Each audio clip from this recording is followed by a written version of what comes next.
Hello, and welcome back to the HF Design Studio channel. My name's Alana, I'm a freelance lettering artist and designer, and today's video is going to be coloring in Adobe Photoshop for the iPad.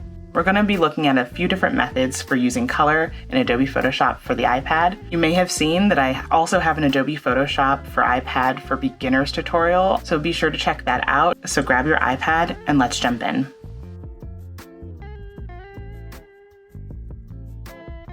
This piece of artwork is actually a sample piece of artwork from the program, so I really thought this would just be like a fun way to reimagine this piece and infuse some color. I have the whale here on an isolated layer, and what I'm going to do first is I'm going to tap this layer, and I'm going to hit this three-dot icon, and under the layer actions I'm going to hit Load as Selection. So now I have my whale selected. I'm going to then make a new layer by hitting this little plus sign icon and selecting New Layer. Then we're going to head over to our toolbar and tap our fill tool. I'm just going to tap in my selection. Now the reason why I made a new layer is because I want this edit to be non-destructive. I could definitely tap and recolor my whale, but then I wouldn't be able to manipulate the colors in the way that I want in the next step. From here, I'm gonna go to this third icon here, Layer Properties. This is where you're gonna find your blend modes. We're gonna be spending a lot of time with blend modes today. Now, you might be familiar with blend modes from Photoshop for the desktop or just other popular design programs, something like Multiply, and then just sort of adjusting your opacity. There is also a color blend mode. So if you want to color it a bit more true to the color in your color chip, you could use that option as well. To select a different color, you can just go to your color chip here, and it's always going to put in place whatever color is your foreground color. Now, of course, this is different if you're using something like a gradient. So let's try a gradient, for example. We're gonna load this as our selection, and I'm gonna press and hold my fill tool to get my gradient. Here I have this pinkish red color and then this yellow here. So basically whatever your foreground color and your background color is, that's what your gradient colors will be. All you have to do is take your stylus, drag it across, and it'll apply your gradient in that direction. So that means I can pull my stylus from the bottom to the top as well, top to bottom, and basically in any direction that you can think of.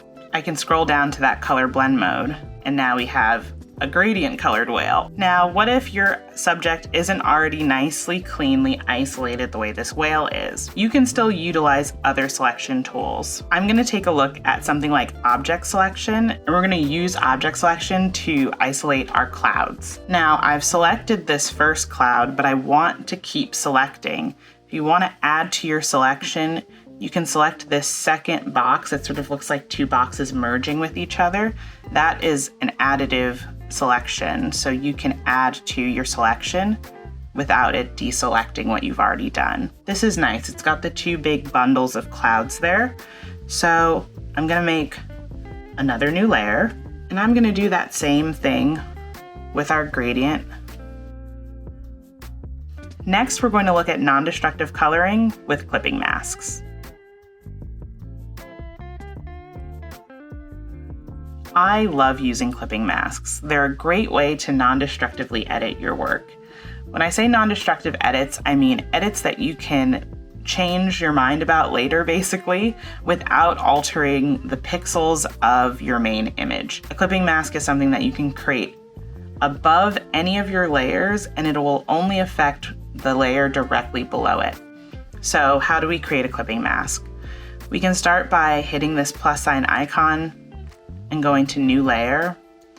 And then this fourth icon here, it has like a box and then like a little arrow shooting out of it. We're gonna tap that. So now I can put any color or do whatever I want within this clipping mask. For example, we could go back to our fill tool and fill that color. It's acting as a selection because it's only affecting the pixels that are in that layer. From here, I can go back to my blend modes like I've been doing, make those color adjustments, and I still end up with the same result. Again, I could recolor this easily just by flooding the clipping mask with a different color.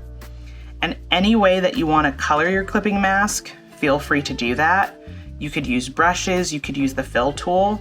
We'll look at brushes in a later section, but anything like that you can use with a clipping mask, which is really great. One of the interesting things about clipping masks also is that you can think of them as their own full layer.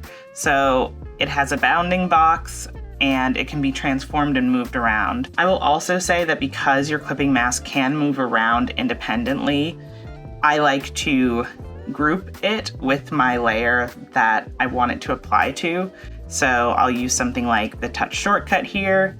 I'll tap my layer, I'll tap my clipping mask and hit this little folder icon to group them together so that they move together as I'm reorganizing my layers or doing other things with my document. Because you may notice that if I were to just try to move this layer, maybe move it into a different position in my layer panel, the clipping mask comes apart and it's no longer attached to the whale. So next we're going to look at coloring using the brush tool. You can just go right into your toolbar, select your brushes, and color this way as well. You might use this for coloring or for adding to your background.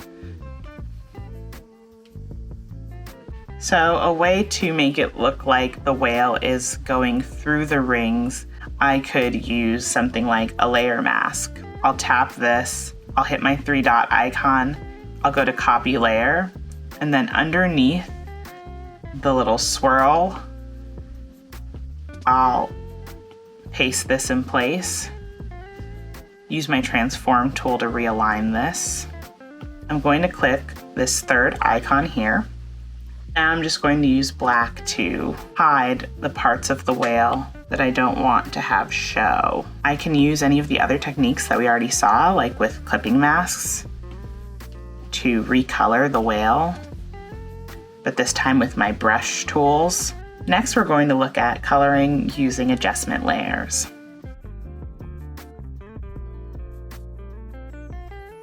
Adjustment layers are what allow you to make global edits to your color properties in your document. Adjustment layers can be used for a whole bunch of other things, but of course, in this video, we're focusing on color. To add an adjustment layer, you can go to this plus sign icon here and hit adjustment layer. From here, you have a lot of options. There's color balance, black and white, hue saturation, levels. So let's take a look at hue saturation, for example. If I toggle on this colorize option and slide my hue slider, it'll give you a bunch of options for different colors to apply to your entire image. Now, let's say that I didn't want this to apply universally to my entire document. You have an option to use masks or clipped adjustments. So let's take a look at masking. I can tell that I have the ability to use masking on this hue saturation layer because there's a small half circle icon next to it. That indicates to me that I can slide and reveal the mask. For this, I'm going to use my whale, go back to load as selection. I'm going to then invert my selection using the context toolbar because I want everything else around my whale to be a regular color. Then I'll take something like my paint bucket or my fill tool and tap. Now you can see that the whale is the only thing being affected by my hue saturation slider, and everything else returned back to that normal blue color from the original photograph. So this is a really great option for using hybrid methods. A lot of these methods have a lot of crossover, which is great. Alternatively, you can add something called a clipped adjustment. Here you'll see it in our layer properties. You can also access it from your 3-dot icon and select add clipped adjustment. When we add a clipped adjustment, we have those same options as we did before. So let's go back into our hue saturation. And much like a clipping mask, it is going to apply just to our whale here. So that's just sort of another shortcut that you can use to have it isolate to a certain area of your image.